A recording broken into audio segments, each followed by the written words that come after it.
A human rights defender in Nanyuki is raising alarm over what he describes as a pattern of police harassment and intimidation nearly a year after the controversial death of a fellow protester, Julia Wangui, who was in police custody. Darwin Wangeshi, who was among dozens arrested during the 2025 Sabasaba demonstrations, now claims his repeated arrests, and prosecution are linked to his outspoken demands for justice.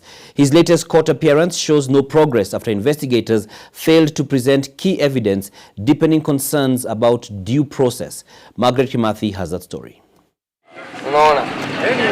Darwin Wangeshi was among 150 protesters detained at Nanyuki police station during last year's countrywide Sabasaba demonstrations.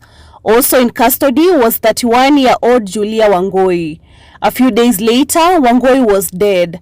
During her burial on 4th August 2025, Darwin made a chilling allegation which he claims has led to police intimidation. And they told me that the actual reason they are taking me to court is because I posted the information behind who killed Julia Wangui. Wangui was arrested at Liki area after the protest turned chaotic.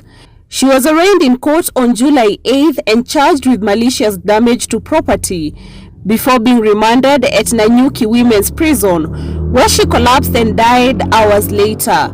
An autopsy later concluded that Julia died of natural causes, findings that the family disputed. Police brutality abolished. Nearly a year later, a human rights activist working with the Nanyuki Community Justice Center has known no peace. His latest arrest, he says, came on March 27th, when 3 plainclothes police officers showed up near his home in Ishugu, Nanyuki. I was arrested very early in the morning, around between 7 and 7:30, and no reasons were given for my arrest. I was detained for at least 3 days, and on the 4th day, I was taken to court, and I was surprised to find out that they had maliciously charged me with possession of narcotics, which included 54 sachets of heroin. He was granted a 50,000 shillings bail. His family was unable to raise the bail and he was remanded at Nanyuki prison for 3 weeks before the Defenders Coalition came to his aid and contributed the 50,000 shillings required. However, the investigating officer failed to present exhibits in court. We appeared in court on the 14th and on the 16th of this month, wherein the police file was to be availed in court.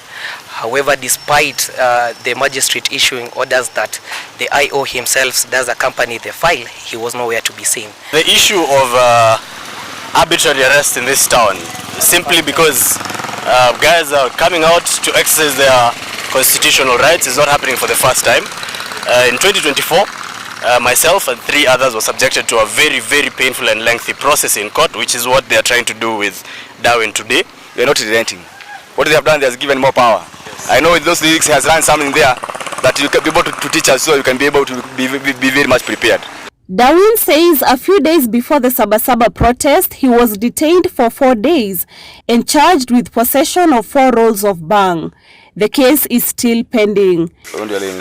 Laikipia County Criminal Investigations Officer Jacob Mushai declined to comment on the allegations made about his officers, saying the matter was before court. Margaret Kimathi, NTV.